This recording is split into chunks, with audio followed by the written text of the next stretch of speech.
The National Review Online reporting all of Al Sharpton's for-profit business endeavors, 4 of them, have been dissolved by the government because of tax debts.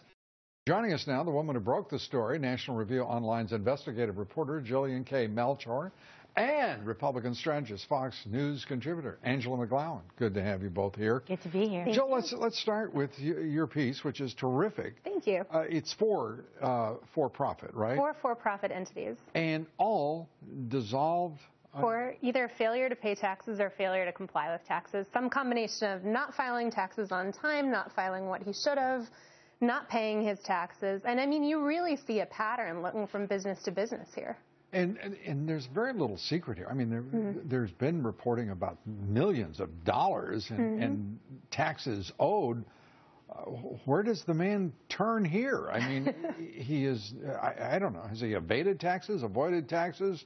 Is he a tax cheat? Well, from the records, we don't know whether this is the result of incompetence or sloppiness or something maybe a little bit more criminal. Yeah. The records don't tell you that, but I will say that there is a very distinct pattern going on here and that, you know, business after business, and I think a lot of people view him as getting away with it with impunity.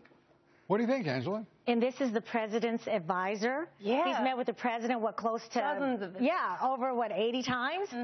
I think it's a travesty and it's a double standard. Here, if you're close to the president, if you're the president's crony, he's going to protect you. But look, if we have a Republican in the White House, even if we have a Democrat in the White House, I'm hopeful he will be held accountable. Look at Wesley Snipes, and God rest his soul. Look at James Brown, who Al Sharpton worked for.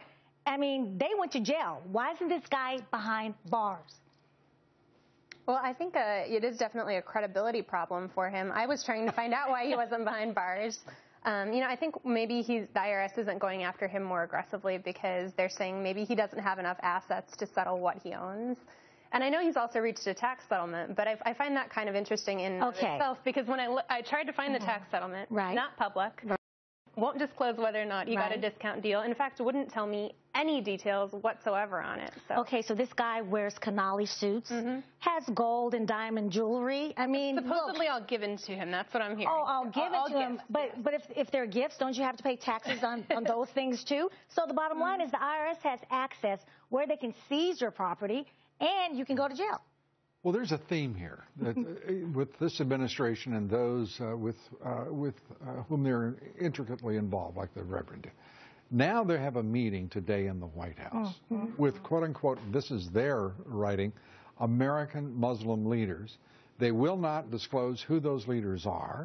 They will not tell you what they were there to talk about and won't tell you what was discussed or the purpose of the meeting. Well, you've got to love the press secretary saying that President Obama is there to, you know, discuss middle-class economics and that he's probably going to remind them about Affordable Care Act deadline. I'm sure that's what that's about, aren't you?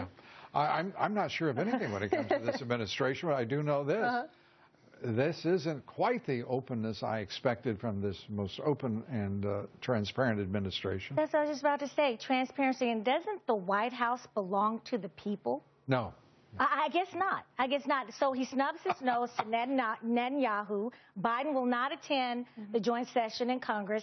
And now he has Muslims in the White House, the people's house. You know, I've got to say that he also did this with the Dalai Lama in town. He's done it with a lot of dignitaries. And I think it is part of a big problem of a lack of transparency, even though he says he's the most transparent ever.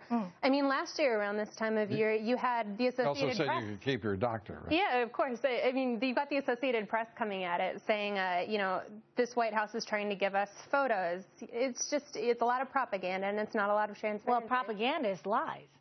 Well, Eric Holder telling the truth, though. He said today that he's fixed the Justice Department and that it's not politicized, nor has it ever been. So with that, I think that, you know, we have to all feel better, right? Yeah, we feel safer. I mean, you know, he had to fix what Ashcroft and Gonzalez did. And Gonzalez, Hispanic, he didn't divide the country. He could have. I just think it's 6 years in. Are we really still blaming the Bush administration? What do you mean we? I guess fair point. So, Eric Holder, the Obama administration. Thanks so much for being with us. Thank you. Appreciate it, Angela. Great to see you. Thank you so much.